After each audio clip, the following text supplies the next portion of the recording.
Hi friends, welcome to a new class from English with SC. ഇന്നത്തെ നമ്മുടെ ക്ലാസ്സിൽ തികച്ചും സ്പീക്കിംഗ് സ്കില്ലുമായി ബന്ധപ്പെട്ടതാണ് ഞാൻ ഉദ്ദേശിക്കുന്നത്. ആദ്യമായിട്ട് നാം ഫസ്റ്റ് ആരെങ്കിലും ഒന്ന് കാണുമ്പം സംസാരിക്കുന്നത് അല്ലെങ്കിൽ അവരുമായി സംഭാഷണങ്ങളിൽ ഏർപ്പെടാൻ പറ്റും. വളരെ ഒന്നും അറിയാത്തവർക്ക് പോലും പെട്ടെന്നൊരാളോട് അല്ലെങ്കിൽ ഇംഗ്ലീഷിൽ മാത്രം സംസാരിക്കേണ്ട ഒരു സാഹചര്യം വരുമ്പോൾ അതിനെ എങ്ങനെ നമുക്ക് ഉപയോഗിക്കാൻ പറ്റും എന്നതാണ് ഇന്നത്തെ ക്ലാസ്സിൻ്റെ എൻ്റെ ഉദ്ദേശ്യം. ഈ ഒരു ക്ലാസ് മുമ്പ് വളരെയധികം ആളുകളിലേക്ക് എത്തുകയും വളരെ വൈറലാകുകയും ചെയ്ത ഒരു ക്ലാസ്സാണ്. ഒപ്പം തന്നെ ആദ്യമായി കാണുന്നവരാണെങ്കിൽ നിങ്ങൾ സബ്സ്ക്രൈബ് ചെയ്യാനും ലൈക്ക് ചെയ്ത് അതിൻ്റെ നിങ്ങൾക്ക് ഡൗട്ട്സ് ഉള്ള ഭാഗങ്ങൾ കമൻറ്റ് ചെയ്യാനും മാക്സിമം ഫ്രണ്ട്സ് ആൻഡ് ഫാമിലീസിലേക്ക് ഷെയർ ചെയ്യാനും മറക്കാതിരിക്കാം. അപ്പോൾ നമുക്കറിയാം, നമ്മളിപ്പോൾ സാധാരണഗതിയിൽ ഒരാളോട് സംസാരിക്കുമ്പോൾ അല്ലെങ്കിൽ ഇംഗ്ലീഷ് ഒട്ടും അറിയാത്ത ഒരു സിറ്റുവേഷനിൽ നമ്മൾ അകപ്പെട്ടു പോകുമ്പോഴും നമ്മൾ വളരെയധികം മനസ്സിലാക്കിയിരിക്കേണ്ട കുറച്ച് കാര്യങ്ങളുണ്ട്. അപ്പം ആ കാര്യങ്ങളെ ഏറ്റവും കൂടുതൽ ശ്രദ്ധ പതിപ്പിക്കേണ്ടുന്ന ടിപ്സുകളാണ് ഇന്ന് നിങ്ങളുടെ മുന്നിലേക്ക് ഞാൻ നൽകുന്നത്. അപരിചിതരുമായി അല്ലെങ്കിൽ മറ്റൊരാളുമായി ഒക്കെ സംഭാഷണം ചെയ്യുന്ന ഒരു ഘട്ടമാണ് നമുക്ക് ആദ്യമായി സങ്കല്പിക്കേണ്ടത്. Here we can imagine that we are speaking to somebody and they are replying to us. നമ്മൾ ഒരാളോട് സംസാരിക്കുന്നു, അയാൾ നമുക്ക് റിപ്ലൈ തരുന്നു. അപ്പോൾ അങ്ങനെ നമുക്കൊരു റോൾ പ്ലേ പോലെ, അതായത് ആ സ്ട്രേഞ്ചേഴ്സുമായി നാം സംസാരിക്കുന്ന രീതിയിൽ ഒരു റോൾ പ്ലേ ആയി തന്നെ നമുക്കത് സ്റ്റാർട്ട് ചെയ്യാം. റോൾ പ്ലേ എന്ന് പറയുമ്പോൾ നിങ്ങൾ തന്നെ ചോദ്യം ചോദിക്കുന്നു, നിങ്ങൾ തന്നെ ഉത്തരം പറയുന്നു, നിങ്ങൾ അപരിചിതരാണ്, നിങ്ങളാണ്, അങ്ങനെ സംസാരിച്ചു തുടങ്ങാണ്. റോൾ പ്ലേ അവേഴ്സെൽസ് തന്നെ. ഓക്കെ, അപ്പോൾ ഇവിടെ എങ്ങനെയാണ് നാം ആ സംഭാഷണം സ്റ്റാർട്ട് ചെയ്യേണ്ടതെന്ന് ശ്രദ്ധിക്കുക. Assume that you are A or B. That is, you are A or B. That is, the first A is asking the question, B is answering. Then B is questioning, A is answering. At first, the A is starting, hi. Then the B is answering as hello. അപ്പോൾ ആദ്യം hi പറഞ്ഞ ആൾ തന്നെ തിരിഞ്ഞ് B ആയി act ചെയ്തുകൊണ്ട് hello പറയുന്നു. വീണ്ടും അപ്പോൾ തന്നെ നമുക്ക് വേണമെങ്കിൽ അങ്ങോട്ടും ഇങ്ങോട്ടും ഒരു ഷേക്ക് ഹാൻഡ് കൊടുക്കാം. Then you can ask watts your name. Then you can reply as my name is Sheetal. ഇവിടെ നമുക്ക് ഹെസിറ്റേഷൻ്റെ ആവശ്യമൊന്നുമില്ല. അതായത് നമ്മൾ സ്വയം നമ്മളോട് തന്നെ പറയല്ലേ. അപ്പോൾ നിങ്ങൾ തന്നെ വീണ്ടും അടുത്ത ആളെ തിരിഞ്ഞുകൊണ്ടെന്ന് പറയാണ്, watts your name? My name is Sheetal. Then the next question asking what's your name? My name is Rahul. അപ്പോൾ പരസ്പരം അങ്ങോട്ടും ഇങ്ങോട്ടും നെയിം ചോദിച്ചു. എന്നിട്ട് ഒരാൾ പറയുന്നു മൈ നെയിം ഈസ് രാഹുൽ, ഒരാൾ പറയുന്നു my name is Sheetal, or my name is Vijay, or my name is Rama, like that. Okay, അങ്ങനെ നാം ഈ ചെറിയ സമയത്തിനുള്ളിൽ എന്തെല്ലാം കാര്യങ്ങളിലൂടെ കടന്നുപോയി എന്ന് നോക്കുക. Hi, then hello, then self introduce ചെയ്യുന്നു, വാട്ട്സ് യുവർ നെയിം ചോദിക്കുന്നു, my name is Sheetal or my name is Rahul. അങ്ങനെ നാം വളരെയധികം വ്യക്തമായി മറ്റുള്ളവരോട് സംസാരിക്കാനുള്ള തുടക്കം നാം നേടിയെടുക്കുന്നു, ഇല്ലേ?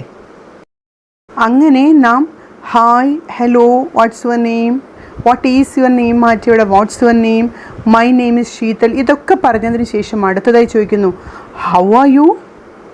എന്താണ് ഹൗ ആർ യു? നിങ്ങൾ എങ്ങനെയുണ്ട്? നിങ്ങൾക്ക് സുഖമാണോ? How are you. അപ്പോൾ ഈ ഹൗ ആർ യു എന്നതിനെ ഒന്നുകൂടി ഷോർട്ടൻ ആക്കിക്കൊണ്ട് ചോദിക്കുന്നു how are you, how are U. അങ്ങനെ ആ ഹൗ ആർ യു എന്നതിൻ്റെ ഒരു സ്റ്റൈൽ നാം തന്നെ മാറ്റുന്നു. അപ്പോൾ ആ ഹൗ ആർ യു എന്നുള്ളതിനൊരു പുതിയ മാനം കൈവരുന്നു. അപ്പോൾ ഇങ്ങനെ നാം ഒരു റോൾ പ്ലേ ചെയ്യാണ്, റോൾ പ്ലേയിങ് അവേഴ്സെൽസ്. അപ്പോൾ first we are asking name, then we ask how are you. How are you? Then the B is answering I'm fine thank you. I'm fine thank you, നന്നായിരിക്കുന്നു, കുഴപ്പമില്ല. അപ്പം how are you എന്നതിന് I am fine thank you ചോദിച്ചിട്ട് ഒപ്പം അടുത്ത ചോദ്യം B തന്നെ ചോദിക്കുകയാണ് what about you. What about you, അതായത് ഈ ഹൗ ആർ യുവിൻ്റെ അതേ മീനിങ്ങിൽ what about you, I am fine thank you. ഒപ്പം തന്നെ അടുത്ത ചോദ്യം ചോദിക്കുകയാണ് വാട്ട് അബൌട്ട് യു, നിങ്ങൾ എന്തു പറയുന്നു, നിങ്ങൾക്ക് എങ്ങനെയുണ്ട്. ഈ വാട്ട് അബൌട്ട് യു എന്നത് ചോദിക്കുമ്പോൾ നമുക്ക് ഉള്ളിൽ ഹൗ ആർ യു എന്നതിന് മറുപടിയായി ഐ ആം ഫൈൻ പറയാൻ പറ്റുന്നു. വീണ്ടും വാട്ട് അബൌട്ട് യു ചോദിക്കുമ്പോൾ നമ്മുടെ ഉള്ളിൽ വീണ്ടും ഒരു കോൺഫിഡൻസ് വരികയാണ് നമുക്ക് സംസാരിക്കാൻ കഴിയുമെന്നത്. അപ്പോൾ സ്റ്റാർട്ടിങ് മുതൽ hi, hello, what's your name, my name is Sheetal, then how are you, I am fine, thank you, what about you, then this what about you the question is how are you തന്നെ അല്ലേ. അപ്പോൾ ഈ വാട്ട് about യു എന്നുള്ളതിന് നമ്മളൊരിക്കലും I am not bad അല്ലെങ്കിൽ I am not good ഇങ്ങനെയല്ല പറയേണ്ടത്. കാരണം ആദ്യം I am fine thank you പറഞ്ഞതിന് ശേഷമാണ് നമ്മളോട് ചോദ്യം ചോദിച്ചത് വാട്ട് അബൌട്ട് യു എന്ന്. അപ്പോൾ നാം പറയേണ്ട answer I am fine too. ഇവിടെ ടു എന്ന പ്രയോഗം നിങ്ങൾ മനസ്സിലാക്കുക. ഐ ആം ഫൈൻ ടു എന്ന് പറഞ്ഞാൽ നിങ്ങൾ ഫൈനാണെന്ന് പറഞ്ഞു, I am also fine, I am also fine. അപ്പോൾ ഇവിടെ ആ ടുവിൻ്റെ ഉപയോഗവും കൂടി മനസ്സിലാക്കുക. Then you are fine, then I am fine too. Okay, then we can speak some more things with it. Okay, here we asked how are you, I am fine. Then the next question, what about you, I am fine too. Okay, ഇവിടെ ഈ to എന്നത് I am also fine എന്ന meaning ആണ്. Okay, ശേഷം നമുക്ക് അടുത്ത വിശേഷങ്ങളിലേക്ക് പോകാം. വാട്ട് ഡു യു ഡു, നിങ്ങൾ എന്ത് ചെയ്യുന്നു? അപ്പോൾ we can say I M A business man, or I study in class 11, I study in class 10, like that. Okay, here what do you do, with it you can include a lot of things in that conversation. Okay, here you have to understand one thing. ഇവിടെ മനസ്സിലാക്കേണ്ടുന്ന ഒരു ഏറ്റവും പ്രധാനപ്പെട്ട ഒരു കാര്യം എന്ന് പറയുന്നത്, ഇവിടെ what do you do എന്നത് നിങ്ങൾ കണ്ടിട്ടുണ്ടായിരിക്കും അല്ലേ, ശ്രദ്ധിച്ചില്ലേ? വാട്ട് ഡു യു ഡു, ഇവിടെ രണ്ട് ഡു വന്നത്, ടു ഡൂസ് ഇവിടെ നിങ്ങൾക്ക് കാണാം. ഇവിടെയാണ് നാം മുമ്പ് പഠിച്ച ക്ലാസ്സുകളുടെ പ്രാധാന്യം.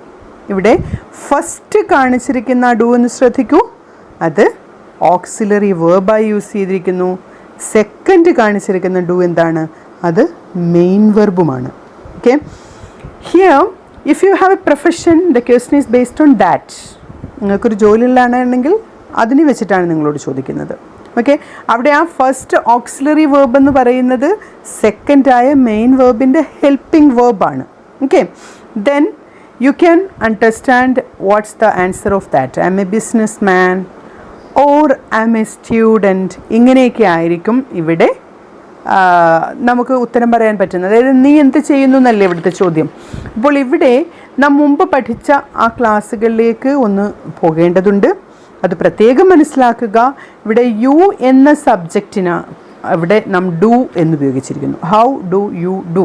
ഇവിടെ ഹി ആണെങ്കിൽ എന്ത് വരും? അവിടെ what does he do. Okay, എന്നാൽ മെയിൻ വേർബിന് യാതൊരു മാറ്റവും ഇവിടെ വരുന്നില്ല. അതും ശ്രദ്ധിച്ചോളൂ, സബ്ജക്റ്റ് വെർബ് എഗ്രിമെൻ്റ് ആണ് ഇവിടെ കാണിക്കുന്നത്.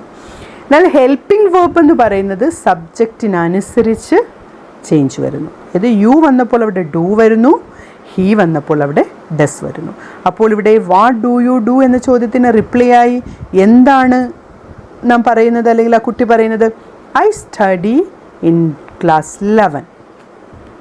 ഇവിടെ എന്തുകൊണ്ടാണ് ഐ ആം സ്റ്റഡിയിങ് എന്ന് വരാനെന്ന് മനസ്സിലായി കാണുമല്ലോ. കാരണം the question is in the simple present form, what do you do, then the answer is in that present form itself, I study. Okay, അപ്പോൾ അത് പ്രത്യേകം ശ്രദ്ധിക്കുക. Then the conversation is continuing. അപ്പോൾ നമുക്ക് വീണ്ടും കോൺവെർസേഷനിലേക്ക് തിരിച്ചു പോകാം. What do you do, I study in class 11. Next question, where do you study, എവിടെയാണ് നിങ്ങൾ പഠിക്കുന്നത്? Where do you study? Then the next answer is I study in Malin school, I study in Malin school. Okay, ഈ രീതിയിൽ നമുക്ക് എന്തെല്ലാം ക്വസ്റ്റ്യനുകൾ ചോദിക്കാം. അതായത് what the place is, or where the school is, a lot of question about parents, family, everything we can ask. Okay, then what the hobbies, routines, everyday life, the things of everyday life, everything we can ask. Okay, here we can ask about the hobbies. What do you do in your leisure time? Okay, we can ask what do you do in your leisure time. Then the other can reply that is what their hobby, that is I love to play cricket or I love to listen music. Okay, like that, what the thing they are. Okay, then instead of hobbies we can ask, what do you do in your spare time, or what is your hobby? In that way we can ask any question there, isn't it? Then the next question they can ask, do you speak English? നിങ്ങൾ English സംസാരിക്കാറുണ്ടോ? Then what the answer will be there? Yes, I do, or not much. സംസാരിക്കും അല്ലെങ്കിൽ എന്താണ്, ഒത്തിരി ഇല്ല, കുറച്ചൊക്കെ. But I want to be a fluent speaker of English. That not much is showing in that way. അതായത് ആ not much, ഒത്തിരി ഇല്ല, കുറച്ചൊക്കെ എന്ന് ഉള്ള ആ മീനിങ്ങിൻ്റെ അർത്ഥം ഉദ്ദേശിക്കുന്നത് എന്താണ്? But I want to be a fluent speaker of English. Okay, then you can speak, that is അത് ആ നോട്ട് മച്ച് കൊണ്ട് ഉദ്ദേശിക്കുന്നത് മറ്റൊരു മീനിങ്ങും കൂടെ നമുക്കിവിടെ പറയാം. That is, you can speak, say I speak English haltingly. എന്താണ് haltingly? കുറച്ച്. I speak English haltingly, but I want to speak English fluently. Okay, that is, you can understand the meaning of haltingly and fluently. Okay, haltingly and fluently. Then the B can answer in this way. How? I too want to speak English fluently. നമ്മൾ ആദ്യം പറഞ്ഞ ടൂവിൻ്റെ ഉപയോഗം ഇവിടെയും നമുക്ക് കൊണ്ടുവരാം. I too want to speak English fluently. ഈ രീതിയിൽ നമുക്ക് പുതിയ പദങ്ങളെ മനസ്സിലാക്കാം. അതായത് here I am speaking English haltingly, but now I want to speak English fluently.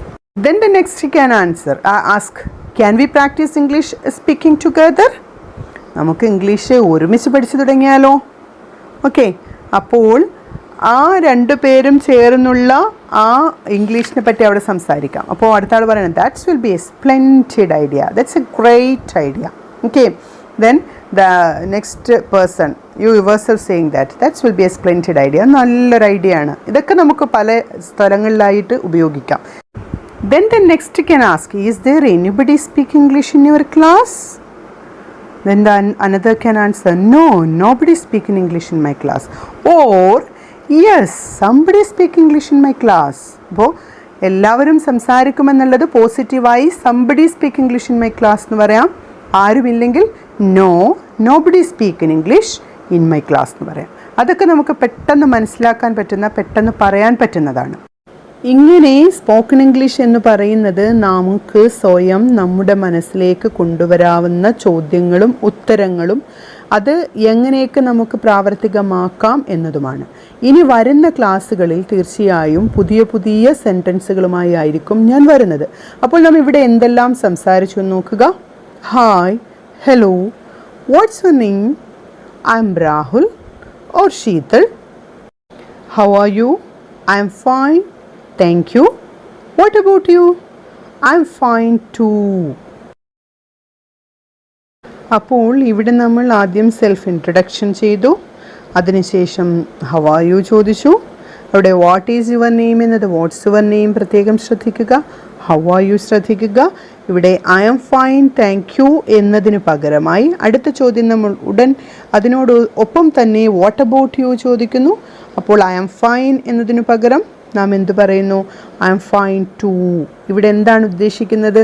നിനക്ക് സുഖമാണ് എന്ന്, എനിക്ക് സുഖമാണ് എന്ന് പറഞ്ഞു. അപ്പോൾ എനിക്കും സുഖം തന്നെ എന്ന ഒരു ഉദ്ദേശമാണ് ഇവിടെ നാം പറയുന്നത്. അതുപോലെ തന്നെ നാം കുറേ കാര്യങ്ങൾ സംസാരിച്ചു വന്നപ്പോൾ നോ, നോബഡി, യെസ്, സംബഡി, ഇങ്ങനെ കുറച്ച് കാര്യങ്ങൾ സംസാരിച്ചു. വീണ്ടും ഫാന്റാസ്റ്റിക് ഐഡിയ, ഇത് നാം മനസ്സിൽ വെച്ചേക്കുക, നമുക്ക് പലയിടത്തും ഉപയോഗിക്കാൻ പറ്റും. ഇനി അടുത്ത ക്ലാസ്സുകളിൽ ഈ സാധാരണയായി ഉപയോഗിക്കുന്ന സെൻറ്റൻസുകളായിരിക്കും പഠിപ്പിക്കുന്നത്. ഇനി നമുക്ക് വളരെ പ്രധാനപ്പെട്ട ചില കാര്യങ്ങളിലേക്കാണ് ഇനി പോകാനുള്ളത്. ഇത്രയും നേരം നാം സ്പോക്കൺ ഇംഗ്ലീഷ് എന്നതിന് അതിൻ്റെ കൂടെയുള്ള ചില റൂൾസ് കൂടി നിങ്ങൾ മനസ്സിലാക്കി വെക്കുക. ഇവിടെ നമ്മൾ ഐ പ്ലേ ക്രിക്കറ്റ് എന്ന നമ്മുടെ ഹോബിയെ പറ്റി പറഞ്ഞു ഇല്ലേ? അവിടെ ഞാൻ ക്രിക്കറ്റ് കളിക്കുന്നു. അവിടെ ആ ഐ എന്ന സബ്ജക്റ്റ് മാറുമ്പോൾ അവിടെ ഹീ പ്ലേസ് ക്രിക്കറ്റ് എന്നായി മാറുന്നു. ഇവിടെ സബ്ജക്റ്റ് മാറിയപ്പോൾ വെർബിനും മാറ്റം വന്നിരിക്കുന്നു. ഞാൻ ക്രിക്കറ്റ് കളിക്കുന്നു, ഐ പ്ലേ. അവൻ ക്രിക്കറ്റ് കളിക്കുന്നു, ഹീ പ്ലേസ്. അവിടെ ഐ പ്ലേ എന്നതിനെ മാറ്റുമ്പോൾ I plus do plus play ആണ് ഐ പ്ലേ അല്ലേ. അപ്പോൾ ഹീ പ്ലേസ് എന്താവും? He plus does plus play. ഇവിടെ ആ ഡസും ഹീയും, ഹീ ഡസ് എന്നതിൻ്റെ ക്രമം നിങ്ങൾ ശ്രദ്ധിക്കുക. ഇവിടെ ഹീ പ്ലേസ് ക്രിക്കറ്റ് എന്നാവുമ്പോൾ അവൻ കളിക്കുന്നു, ക്രിക്കറ്റ് കളിക്കുന്നു എന്നാകുന്നു. എന്നാൽ ഡസ് ഹീ പ്ലേ ക്രിക്കറ്റ് എന്നാകുമ്പോൾ അവൻ ക്രിക്കറ്റ് കളിക്കുന്നു എന്നായി മാറുന്നു. അത് പ്രത്യേകം ശ്രദ്ധിക്കുക. അവിടെ നമ്മുടെ ഓക്സിലറി വെർബ് ആദ്യം എടുത്തെഴുതുമ്പോൾ അത് ചോദ്യമായി മാറുന്നു. ഏറ്റവും പ്രധാനമാണത്. യു ആർ ഹാപ്പി എന്നത് അതിൻ്റെ സബ്ജക്റ്റിനെയും ഓക്സിലറി വെർബിനെയും സ്ഥലങ്ങൾ മാറ്റുമ്പോൾ അത് ക്വസ്റ്റ്യനായി മാറുന്നു. ആർ യു ഹാപ്പി എന്നാകുമ്പോൾ അത് നീ സന്തോഷവാനാണോ. ഇനി he likes coffee, does he like coffee. ആ ലൈക്കിൽ നിന്നും ഡസിനെ നമ്മൾ പുറത്തെടുത്ത് ആദ്യം എഴുതുന്നു. ഹീ ലൈക്സ് കോഫി, അവൻ കോഫി ഇഷ്ടപ്പെടുന്നു. ഡസ് ഹീ ലൈക്ക് കോഫി, അവൻ കോഫി ഇഷ്ടപ്പെടുന്നു. ഇത് നിങ്ങൾക്ക് സ്പോക്കൺ ഇംഗ്ലീഷിൽ എപ്പോഴും ഉപയോഗിക്കാം. വീണ്ടും നോക്കുക. വാട്ട് ഡസ് ഹീ ലൈക്ക്, അവൻ എന്താണ് ഇഷ്ടപ്പെടുന്നത്. കോഫി അവിടെ മാറ്റിയിട്ട് നമ്മളവിടെ ആദ്യം വാട്ട് ചേർത്തു. വാട്ട് ചേർത്തപ്പോൾ അവിടെ എന്താണ് ഇഷ്ടപ്പെടുന്നതെന്നായി. വീണ്ടും അടുത്തതിലേക്ക് നോക്കുക. You do, you do not do, ഞാൻ ചെയ്യുന്നില്ല. ഡു യു ഡു, നീ ചെയ്യുന്നുണ്ടോ. വാട്ട് ഡു യു ഡു, നീ എന്താണ് ചെയ്തത്. ആ ഡു എന്ന വെർബിനെ തന്നെ ഡു പ്ലസ് ഡു ആണ് ഡു. ഓക്കെ, ഓക്സിലറി വെർബിനെ പുറത്തെടുത്തുകൊണ്ട് നാം പറഞ്ഞു. ഇതുപോലെ ഇനി ഡസിൻ്റെ മുമ്പ് പറഞ്ഞ തന്നെ നോക്കുക. ഹീ ലൈക്സ് കോഫി, അവന് കോഫി ഇഷ്ടപ്പെടുന്നു, പോസിറ്റീവാണ്. ഡസ് ഹീ ലൈക്ക് കോഫി, അവൻ കോഫി ഇഷ്ടപ്പെടുന്നു, yes or no type question ആണ്. വാട്ട് ഡസ് ഹീ ലൈക്ക്, അവൻ എന്താണ് ഇഷ്ടപ്പെടുന്നത്. He does not like coffee, അവൻ കോഫി ഇഷ്ടപ്പെടുന്നില്ല. അവിടെ നെഗറ്റീവായി മാറുന്നു. ഓക്കെ, അപ്പോൾ ഇങ്ങനെ പോസിറ്റീവ് സ്റ്റേറ്റ്മെൻറ്റും yes or no type state ക്വസ്റ്റ്യനും അതുപോലെ ഇൻ്ററോഗേറ്റീവ് ക്വസ്റ്റ്യനും നെഗറ്റീവ് സെൻറ്റൻസും നാം മനസ്സിലാക്കി വെക്കുക. ഓരോ ചോദ്യം, അതായത് ഒരു സെൻറ്റൻസ് തന്നെ ഈ രീതിയിൽ നാല് ടൈപ്പായി നമുക്ക് എഴുതാം. അപ്പോൾ ഓരോ ക്വസ്റ്റ്യനും എന്തായി വരുന്നു? സ്പോക്കൺ ഇംഗ്ലീഷിൽ നമുക്ക് എപ്പോഴും എളുപ്പത്തിൽ എഴുതാവുന്ന രീതിയിലേക്കാണ് ഈ സെൻറ്റൻസുകൾ ഞാൻ മനസ്സിലാക്കിപ്പിച്ച് തന്നിരിക്കുന്നത്. അത് പ്രത്യേകം ശ്രദ്ധിക്കുക. ഇവിടെ ഹീ ലൈക്സ് കോഫി എന്നത് അവിടുന്ന് ഡസ് ഫോം പുറത്തേക്ക് എടുക്കുമ്പോൾ ഡസ് ഹീ ലൈക്ക് കോഫി എന്നാകുന്നു. അവൻ കോഫി ഇഷ്ടപ്പെടുന്നു. അവിടെ വാട്ട് കൂടി ആഡ് ചെയ്യുമ്പോൾ അവൻ എന്താണ് ഇഷ്ടപ്പെടുന്നതെന്നായി. ആ ഡസിനോടൊപ്പം നോട്ട് ചേർക്കുമ്പോൾ അവൻ കോഫി ഇഷ്ടപ്പെടുന്നില്ലെന്നായി. അപ്പോൾ ഈ പ്രത്യേകതകൾ പ്രത്യേകം മനസ്സിലാക്കുക. ടൂയിലേക്ക് കടക്കുമ്പോൾ നമുക്ക് എന്നും ചില കാര്യങ്ങൾ എളുപ്പത്തിൽ എങ്ങനെ പറയാം എന്നതൊന്ന് നോക്കാം. ഇന്ന് രാവിലെ, ഇന്നുച്ചയ്ക്ക്, ഇന്ന് വൈകുന്നേരം എന്നൊക്കെ പറയില്ലേ, അത് ടുഡേ മോർണിംഗ് എന്ന അല്ല നാം സാധാരണയായി ഉപയോഗിക്കുന്നത്. This morning, this evening. നീ ഓക്കെ ആണോ? അതെങ്ങനെ പറയാം? Are you okay? പറയൂ, എന്തുകൊണ്ടാണ്? Tell me why. പറയൂ, എപ്പോഴാണ്? Tell me when. പറയൂ, എത്ര മണിക്കാണ്? Tell me at what time. ഇന്ന് 12 മണിക്ക്. Today at 12 o'clock. നാളെ 2 മണിക്ക്. Tomorrow at 2 o'clock. പറയൂ, എത്ര സിമ്പിളായി, എത്ര എളുപ്പത്തിൽ നമുക്ക് പറയാം അല്ലേ? അതെ, നാളെ രാത്രി. Yes, tomorrow night. അതെ, ഇന്ന് രാത്രി. Yes, tonight. 2 മണിക്ക് രാവിലെ, 2 മണിക്ക് അവിടെ ഉണ്ടാകണം. Be there at 2 o'clock. വളരെ സിമ്പിളായി നമുക്ക് പറയാം. Be there at 2 o'clock. ഇന്ന് രാത്രി 10 മണിക്ക് അവിടെ ഉണ്ടാവണം. Be there at 10 o'clock tonight. എവിടെ? വെയർ? എപ്പോൾ? വെൻ? ഇന്ന് രാത്രി. tonight. മറ്റെന്തെങ്കിലും? Anything else? വളരെ എളുപ്പത്തിൽ. Anything else? നിനക്കിപ്പോൾ തിരക്കുണ്ടോ? Are you busy now? നീ നാളെ ഫ്രീ ആണോ? Are you free tomorrow? നീ തിങ്കളാഴ്ച ഫ്രീ ആണോ? Are you free on Monday?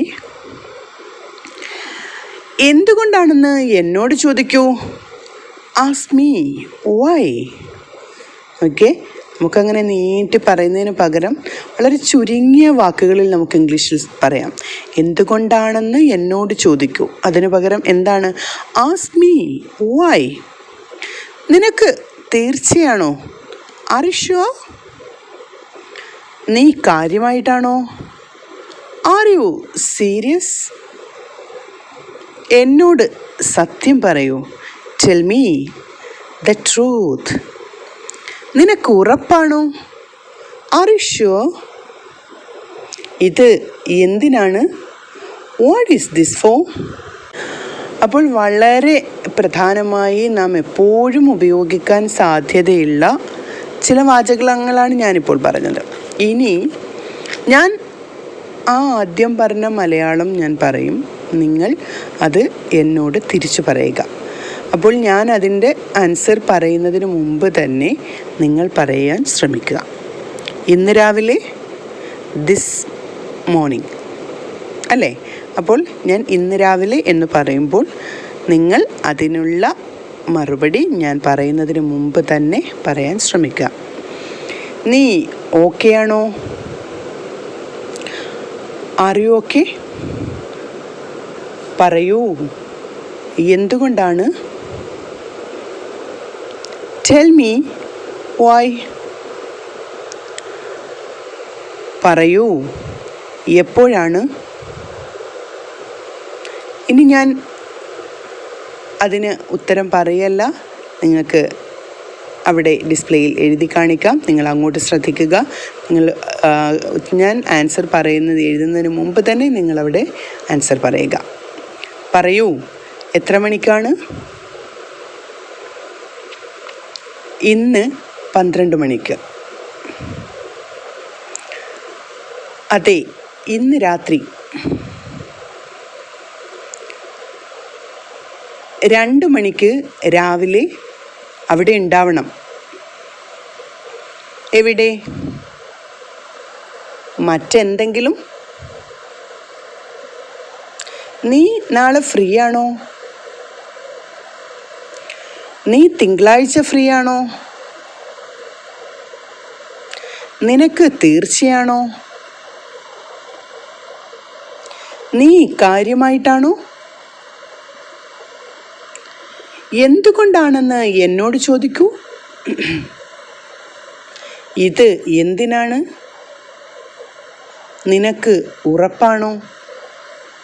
അപ്പോൾ നിങ്ങൾക്ക് ഇതിൻ്റെ എല്ലാം ശരിയായ ഉത്തരം കിട്ടിയെന്ന് വിശ്വസിക്കട്ടെ. അപ്പോൾ നമുക്ക് അടുത്ത ഭാഗത്തേക്ക്, അടുത്ത കുറച്ച് കാര്യങ്ങൾ കൂടി ഇന്ന് നമുക്ക് പഠിക്കാം. അതുകൂടി ഒന്ന് ശ്രദ്ധിക്കുക. ഇനി നമുക്ക് നാം മുമ്പ് പഠിച്ച കുറച്ച് കാര്യങ്ങൾ കൂടി കോർത്തിണക്കിക്കൊണ്ട് കുറച്ച് കാര്യങ്ങൾ സംസാരിക്കാം. ഓക്കെ, നീ ചെയ്യുക. എന്താണ് അവിടെ വരുന്നത്? U do. You do. അപ്പോൾ നീ അത് ചെയ്യുക അല്ലെങ്കിൽ ഇത് ചെയ്യുക എന്നൊക്കെ പറയുമ്പോൾ എന്ത് വരും? You do it. ഓക്കെ, അപ്പോൾ ഞാൻ ചെയ്യുക അല്ലെങ്കിൽ ഞാൻ അത് ചെയ്യുക എന്ന് വരുമ്പോൾ എന്ത് വരും? ഞാൻ അത് ചെയ്യുന്നു എന്ന് വരുമ്പോൾ I do it. Okay, I do. ഞാൻ ചെയ്യുന്നു അല്ലെങ്കിൽ ഞാൻ ചെയ്യുക. I do it. ഓക്കെ, ഇനി നീ ചെയ്തു എന്നാണെങ്കിലോ? You did. You did. ഞാൻ ചെയ്തു. I did. അപ്പോൾ ഞാൻ അത് ചെയ്തു. I did it. നീ അത് ചെയ്തു. You did it. മനസ്സിലായി എന്ന് വിശ്വസിക്കുന്നു. അപ്പോൾ നീ ചെയ്യുന്നു അല്ലെങ്കിൽ നീ ചെയ്യുക എന്ന് പറയുമ്പോൾ യു ഡു. ഞാൻ ചെയ്യുക അല്ലെങ്കിൽ ഞാൻ ചെയ്തു എന്ന് പറയുമ്പോൾ ഐ ഡു. വീണ്ടും നീ ചെയ്തു അല്ലെങ്കിൽ നീ ചെയ്തു അല്ലെങ്കിൽ ഞാൻ ചെയ്തു എന്ന് പറയുമ്പോൾ ഐ ഡിഡ് അല്ലെങ്കിൽ യു ഡിഡ്. നീ അത് ചെയ്തു അല്ലെങ്കിൽ ഞാൻ അത് ചെയ്തു എന്ന് പറയുമ്പോൾ U did it or I did it. ഞാൻ അത് ചെയ്തു അല്ലെങ്കിൽ ഞാൻ ഇത് ചെയ്തു എന്നൊക്കെ പറയില്ലേ, അതാണ്. ഇനി അടുത്ത് നോക്കൂ, ഞാൻ ചെയ്യാം, ഐ വിൽ ഡു. ചെയ്യാം, ഐ വിൽ ഡു. നീ ചെയ്യാം എന്നാണെങ്കിൽ, നീ ചെയ്യും എന്നാണെങ്കിൽ you will do. Okay, will do എന്നത് മനസ്സിലാക്കുക. ഞാൻ അത് ചെയ്യാം, ഐ വിൽ ഡു ഇറ്റ്. അവിടെ ആ ഇറ്റ് എന്നുള്ള ഓബ്ജക്റ്റിൻ്റെ സ്ഥാനത്ത് നിങ്ങൾക്ക് എന്ത് വേണമെങ്കിലും നമുക്ക് ചെയ്യാം. ഇപ്പം ഞാൻ ഹോംവർക്ക് ചെയ്യാം, I will do the homework. Okay, അപ്പം ആ ഫ്രേസ്, ആ സെൻറ്റൻസസ് മനസ്സിലാക്കി വെക്കുക. അപ്പോൾ ഞാൻ ചെയ്തു, മുമ്പ് ഞാൻ യു ഡിഡ്, നീ ചെയ്തു പറഞ്ഞു. ഇനി ഞാൻ ചെയ്തു, ഐ ഡിഡ്. ഞാൻ അത് ചെയ്തു, ഐ ഡിഡ് ഇറ്റ്. ഓക്കെ, ഇനി നമുക്ക് അടുത്ത ഇതിലേക്ക് പോകാം. യു ഡു എന്നത്, ആ ഡൂവിനെ നമുക്ക് കഴിഞ്ഞ ക്ലാസ്സിൽ പറഞ്ഞ പോലെ ഒന്ന് സ്പ്ലിറ്റ് ചെയ്ത് പറയാം. നമുക്കവിടെ ഒന്ന് നോക്കാം. Do you do it. നീ അത് ചെയ്തോ. ഡു യു ഡു, നീ അത് ചെയ്തോ, നീ അത് ചെയ്യുന്നു. ആ സമയത്ത് ഡിഡ് യു ഡു, നീ അത് ചെയ്തോ. ഓക്കെ, ഞാൻ അത് ചെയ്യാം എന്നുള്ളത് ഐ വിൽ ഡു ആണ്. അപ്പോൾ നിനക്കത് ചെയ്യാമോ എന്നാണെങ്കിൽ എന്താവും? Will you do. Will you do.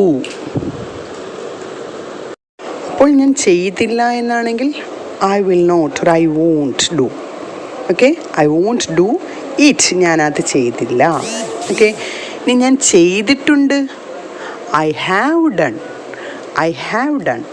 Okay, അപ്പോൾ ഈ പറഞ്ഞ കാര്യങ്ങളെല്ലാം നിങ്ങൾ നിങ്ങളുടെ സാഹചര്യങ്ങൾക്കനുസരിച്ച്, സന്ദർഭങ്ങൾക്കനുസരിച്ച് ഓരോ കാര്യങ്ങളായി എടുത്തുകൊണ്ട് ഇംഗ്ലീഷിൽ പറഞ്ഞു നോക്കുക. ഓക്കെ, അപ്പോൾ ഈ ഒരു സെൻറ്റൻസസ് ഓരോന്നും നിങ്ങൾക്ക് സാന്ദർഭികമായി ഉപയോഗിച്ചുകൊണ്ട് നിങ്ങൾക്ക് സ്പോക്കൺ ഇംഗ്ലീഷ് വളരെ നന്നായി കൈകാര്യം ചെയ്യാവുന്നതാണ്. ഇങ്ങനെ കുറച്ച് കാര്യങ്ങൾ ഇംഗ്ലീഷിൽ ചിന്തിക്കാം, ഇംഗ്ലീഷിൽ പറഞ്ഞു നോക്കാം, നാം പഠിച്ച കാര്യങ്ങൾ വീണ്ടും വീണ്ടും പ്രാക്ടീസ് ചെയ്ത് നോക്കാം. അങ്ങനെ ഒരു ഫ്ലുവൻറ്റ് സ്പീക്കർ ഓഫ് ഇംഗ്ലീഷ് എന്ന നമ്മുടെ ലക്ഷ്യത്തിലേക്ക് നമുക്ക് കുതിക്കാം. Go ahead, get going and start speaking from today. ഇവിടെ നാം സ്വയം ചോദിക്കേണ്ടുന്ന കുറച്ച് കാര്യങ്ങളുണ്ട്. Why can't you speak English fluently? എന്തുകൊണ്ടാണ് നിങ്ങൾക്ക് ഇംഗ്ലീഷ് സംസാരിക്കുവാൻ കഴിയാത്തത്? അപ്പോൾ ഈ സംസാരിക്കാൻ കഴിയാത്തതിൻ്റെ കാരണം നാം സ്വയം തന്നെ മനസ്സിലാക്കണം. കാരണം നമ്മുടെ മടിയായിരിക്കാം, നമുക്ക് മറ്റുള്ളവരോട് സംസാരിക്കാനുള്ള ഒരു വിഷമമായിരിക്കാം, ചിലപ്പോൾ അതൊരു ഭയമായിരിക്കാം.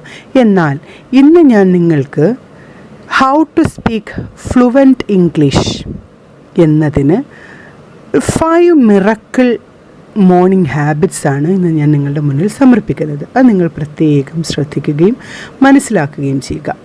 അതിൽ ഒന്നാമത്തെ ട്രിക്ക് എന്ന് പറയുന്നത്, take a sheet of paper and write there I speak fluent English. ഞാൻ നന്നായി ഇംഗ്ലീഷ് സംസാരിക്കുമെന്ന് ഒരു പേപ്പർ എടുത്ത് എഴുതി വെക്കുക. എന്നിട്ട് എല്ലാ ദിവസവും രാവിലെ എഴുന്നേറ്റാലുടൻ നിങ്ങൾ ആ പേപ്പർ വായിക്കുക, അത് മനസ്സിൽ ഉറപ്പിക്കുക. ഈ പറയുന്ന 30 days അതിങ്ങനെ ചെയ്തുകൊണ്ടേയിരിക്കുക. Okay, write in one paper that I speak fluent English. അതായത് അതൊരു ലോ ഓഫ് അട്രാക്ഷൻ ടെക്നിക്കാണെന്ന് പറയാം. അതായത് നാം ഇഷ്ടപ്പെടുന്ന കാര്യത്തെ നമ്മുടെ ചിന്തകളിലൂടെ നമ്മിലേക്ക് കൊണ്ടുവരുന്ന ഒരു പ്രവൃത്തി. അപ്പോൾ നിങ്ങൾ അവിടെ എഴുതി വെക്കുക, ഐ സ്പീക്ക് ഫ്ലുവൻറ്റ് ഇംഗ്ലീഷ്. അത് വേണമെങ്കിൽ നമ്മുടെ ഭിത്തിയിലോ മറ്റോ ഒട്ടിച്ച് വെക്കുക. എന്നിട്ട് എന്നും രാവിലെ എണീക്കുമ്പോൾ ഉടൻ വായിക്കുക. രണ്ടാമതായി, എല്ലാ ദിവസവും രാവിലെ ഒരു സ്പീക്കിംഗ് ഇംഗ്ലീഷ് പ്രാക്ടീസ് ഉള്ള ഒരു വീഡിയോ കാണുകയോ അല്ലെങ്കിൽ ഒരു ആർട്ടിക്കിൾ വായിക്കുകയോ ചെയ്യുക. അതുപോലെ എൻ്റെ ചാനൽ തന്നെ കാണണമെന്നില്ല, നമുക്ക് ഇഷ്ടം പോലെ ധാരാളം ചാനൽസ് ഉണ്ട്. അപ്പോൾ നന്നായിട്ട് അങ്ങനെ നമുക്കൊരു ടെൻഡൻസി ഉണ്ടാവാനായി ഒരു യൂട്യൂബ് ചാനൽ കാണുകയോ ഇല്ലെങ്കിൽ ഒരു ആർട്ടിക്കിൾ വായിക്കുകയോ ചെയ്യുക. ഓക്കെ, മൂന്നാമതായി, take a book or diary and write some notes there. and discuss it with your husband or wife or your kids or your friends. അപ്പോൾ നിങ്ങൾ ഇംഗ്ലീഷ് സംസാരിക്കാൻ വേണ്ടി എന്താണ് നിങ്ങളുടെ പ്രയത്നം, അല്ലെങ്കിൽ എന്താണ് നിങ്ങൾ ഉദ്ദേശിക്കുന്നത് എന്നത് നിങ്ങളൊരു ബുക്കിലോ ഒരു ഡയറിയിലോ എഴുതി വെക്കുക.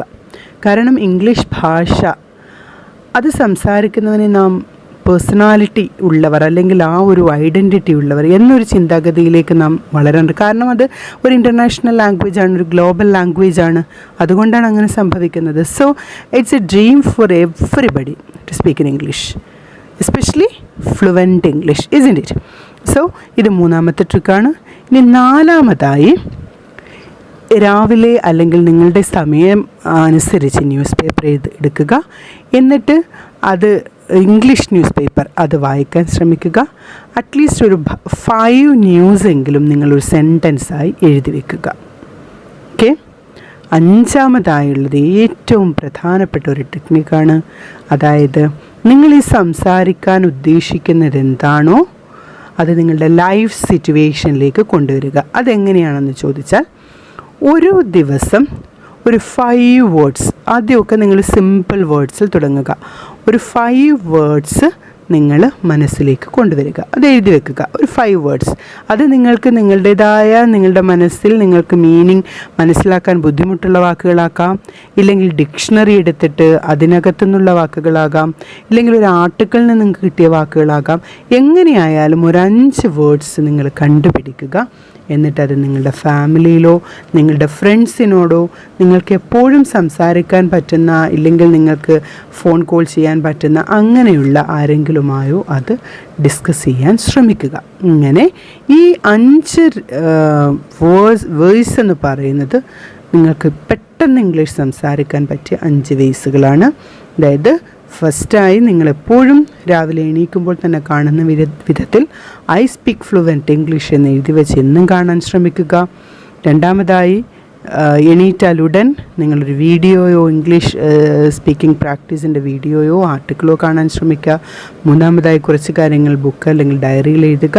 നാലാമതായി, ഇംഗ്ലീഷ് ന്യൂസ് പേപ്പർ വായിച്ചുകൊണ്ട് അതിനകത്തുനിന്ന് ഏകദേശം ഒരു 5 സെൻറ്റൻസെങ്കിലും എഴുതിയെടുക്കാൻ ശ്രമിക്കുക. അടുത്തതായി, ഒരു 5 വേർഡ്സ് നിങ്ങൾ കണ്ടുപിടിച്ച് മനസ്സിലാക്കിയതിന് ശേഷം അത് എഴുതി വെച്ചുകൊണ്ട് നിങ്ങളുടെ ലൈഫ് സിറ്റുവേഷനിൽ പ്രാക്ടീസ് ചെയ്യാൻ ശ്രമിക്കുക. ഓക്കെ. ഈ 5 കാര്യങ്ങൾ നിങ്ങൾ ശ്രമിച്ചാൽ തീർച്ചയായും ഈ ടെക്നിക്സ് തീർച്ചയായും നിങ്ങളെ നന്നായി ഇംഗ്ലീഷ് സംസാരിക്കുന്നത് ആക്കി തീർക്കാൻ പര്യാപ്തമായിരിക്കും. ഓക്കെ. ഇനി നമുക്ക് നമ്മുടെ ക്ലാസ്സിലേക്ക് കടക്കാം. ഇന്ന് നമുക്ക് പ്രധാനമായ ചില കാര്യങ്ങളിലേക്ക് കടക്കാം. അതായത് മലയാളം മനസ്സിലേക്ക് വരുമ്പോൾ തന്നെ അതിനോടൊപ്പം ഇല്ലെങ്കിൽ അതിനു മുന്നേ തന്നെ ഇംഗ്ലീഷ് കൂടെ വരുന്ന ഒരു രീതിയാണ് ഇന്നത്തെ നമ്മുടെ ക്ലാസ്. അതായത് ഇന്ന് നിങ്ങൾക്ക് വളരെ പ്രധാനപ്പെട്ട ചില കാര്യങ്ങൾ എങ്ങനെ ചോദിക്കാൻ കഴിയും. നമ്മൾ സംസാരിക്കുമ്പോൾ സാധാരണ ഉത്തരം പറയുക മാത്രമല്ല, ചോദ്യങ്ങൾ ചോദിക്കാറുണ്ട് അല്ലേ? അപ്പോൾ കഴിഞ്ഞ ഡേ 1, ഡേ 2 പ്രാക്ടീസുകളുടെ അവസാന ഭാഗത്തും ഞാൻ കുറേ കാര്യങ്ങൾ പറഞ്ഞിട്ടുണ്ട്.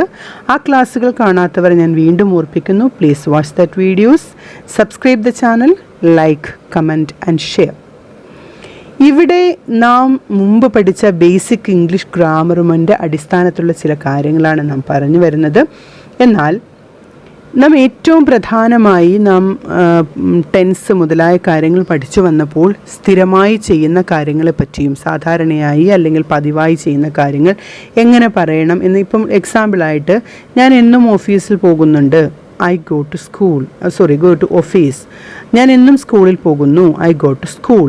അപ്പോൾ അത് സിമ്പിൾ പ്രസൻറ്റ് ടെൻസിലാണ് നമ്മൾ പറയുന്നത് എന്ന ഒരു കാര്യം നിങ്ങൾക്കറിയാമല്ലോ. അതായത് നമ്മൾ സ്ഥിരമായി ഉപയോഗിക്കുന്ന ഡു ഓർ ഡസ് വെർബ്. ഇപ്പോൾ ഡു ഓർ ഡസ് വെർബ് എന്ന് പറയുമ്പോൾ നിങ്ങൾക്ക് സംശയം വരും. പക്ഷേ ഞാൻ പറയുകയാണ് ഐ ലവ് യു. ഇവിടെ ഐ പ്ലസ് ലവ് എന്ന് പറയുന്നത് ഡു വെർബാണ്. Okay. He loves me. Loves എന്താണ്? ഡസ് വെർബാണ്. അപ്പോൾ very simple, that's very simple. അത് നമ്മുടെ ഡേ ടു ഡേ അഫേഴ്സിൽ നാം ഉപയോഗിക്കുന്ന സെൻറ്റൻസുകളാണ്, അല്ലെങ്കിൽ അതെപ്പോഴും യൂസ് ചെയ്യുന്ന വാക്യങ്ങളാണ്.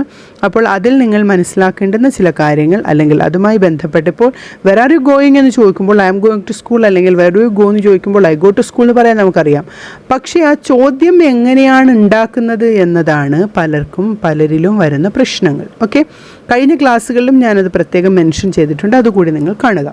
അപ്പോൾ ഇന്ന് നമ്മൾ പറയുന്നത് നാം പതിവായി പറയുന്ന കാര്യം അല്ലെങ്കിൽ പതിവായി ചെയ്യുന്ന കാര്യങ്ങൾ എങ്ങനെ നാം പറയും എന്നതാണ് ഇപ്പോഴത്തെ കാര്യം. ഓക്കെ, ഐ ഗോ ടു സ്കൂൾ എന്നുള്ളത് ഞാൻ സ്കൂളിൽ പോകാറുണ്ട് എന്നാണെങ്കിൽ നീ സ്കൂളിൽ പോകാറുണ്ടോ എന്നാവുമ്പോൾ എങ്ങനെയാവും? I go to school. അപ്പോൾ ആ ഗോ എന്ന് പറയുന്ന വെർബിനെ സ്പ്ലിറ്റ് ചെയ്തുകൊണ്ട് ഡു പ്ലസ് ഗോ. അപ്പോൾ ഈ ഡു ഇങ്ങ് പുറത്തെടുക്കുക, ഡു ആദ്യം എഴുതുക. ഡു ഐ എന്നതിന് പകരം ഞാൻ പോകാറുണ്ടോ എന്നല്ലല്ലോ ചോദിക്കുന്നത്, ഐക്ക് പകരം അവിടെ എന്ത് ചേർക്കണം? Do you go to school. എന്തായി അവിടെ? നീ സ്കൂളിൽ പോകാറുണ്ടോ? അപ്പോൾ എന്ത് പറയും? Yes I go to school. അപ്പോൾ അവിടെ നീ എവിടെ പോകാറുണ്ടെന്നാണെങ്കിലോ ആ ഡു യു ഗോ ടു സ്കൂളിന് മുമ്പ് ഡു യു ഗോയിന് മുമ്പ് ഒരു വേറും കൂടി ചേർക്കുമ്പോൾ അവിടെ നീ എവിടെ പോകാറുണ്ടെന്നായി. അപ്പോൾ where do you go. Okay, ഇനി ഇപ്പം ഞാൻ പറഞ്ഞു I go to school, do you go to school. അപ്പോൾ നീ സ്കൂളിൽ പോകാറുണ്ടോ? Do you go to school. അപ്പോൾ നിങ്ങൾ എഴുതാറുണ്ടോ എന്നാണെങ്കിൽ ഡു യു റൈറ്റ്. നിങ്ങൾ ഡയറി എഴുതാറുണ്ടോ എന്നാണെങ്കിൽ do you write diary. Okay, നിങ്ങൾ ഇവിടെ വരാറുണ്ടോ? Do you come here. നിങ്ങൾ പഠിക്കാറുണ്ടോ? Do you study. നിങ്ങൾ അവളെ എന്നും വിളിക്കാറുണ്ടോ? Do you call her. നിങ്ങൾക്ക് ചപ്പാത്തി ഇഷ്ടമാണോ? Do you like chapati. നിങ്ങൾ അവനെ ഇഷ്ടപ്പെടുന്നോ? Do you love him. നിങ്ങൾ എന്നും പത്രം വായിക്കാറുണ്ടോ?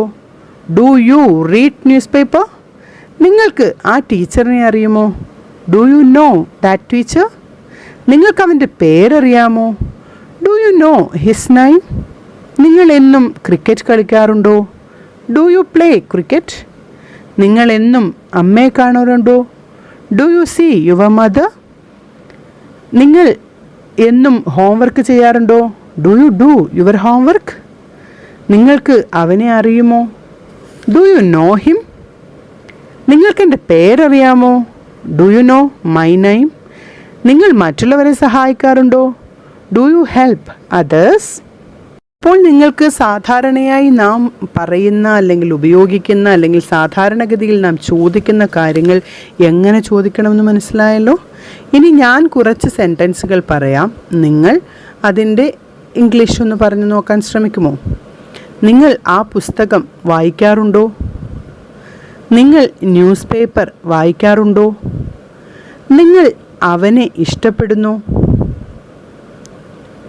മുകളിൽ സ്ക്രീനിൽ കാണുന്ന ആ ആൻസേഴ്സ് കൂടി നിങ്ങൾ ശ്രദ്ധിക്കുക. ഓക്കെ, പെട്ടെന്ന് പറയാൻ ശ്രമിക്കുക. നിങ്ങൾ എന്നും സ്കൂളിൽ പോകാറുണ്ടോ? ഇനി അത് മാറ്റി നിങ്ങൾ എന്നും ഓഫീസിൽ പോകാറുണ്ടോ? നിങ്ങൾ എന്നും അവളെ കാണാറുണ്ടോ? നിങ്ങൾ എന്നും ലൈബ്രറി സന്ദർശിക്കാറുണ്ടോ? സന്ദർശനം വിസിറ്റാണേ. നിങ്ങൾക്ക് അവളെ അറിയുമോ? നിങ്ങൾ ആ ഡോക്ടറിനെ കാണാറുണ്ടോ? ഓക്കെ, അപ്പോൾ ഇത് നിങ്ങൾ മുകളിലേക്ക് ആ സ്ക്രീനിലൂടെ നോക്കിയതിന് ശേഷം നിങ്ങൾക്കിത് ക്ലിയർ ആവുന്നുണ്ടോ എന്ന് ശ്രദ്ധിക്കുക. ഓക്കെ, അപ്പോൾ ഇങ്ങനെയാണ് നാം സാധാരണഗതിയിലുള്ള കാര്യങ്ങൾ ചോദിച്ച് പഠിക്കുന്നത്. ഓക്കെ, ഇത് നിങ്ങൾ സ്ഥിരം പ്രാവർത്തികമാക്കാൻ ശ്രമിക്കുക. ഇതിൻ്റെ നെഗറ്റീവ് സെൻറ്റൻസ് അല്ലെങ്കിൽ ഞാൻ സ്കൂളിൽ പോകാറുണ്ട്, സ്കൂളിൽ പോകാറില്ല എന്നെങ്ങനെ പറയും നോക്കാം. Okay, I go to school, I do not go to school or I don't go to school. I love him, ഞാൻ അവനെ ഇഷ്ടപ്പെടുന്നില്ല. I don't love him or I do not love him.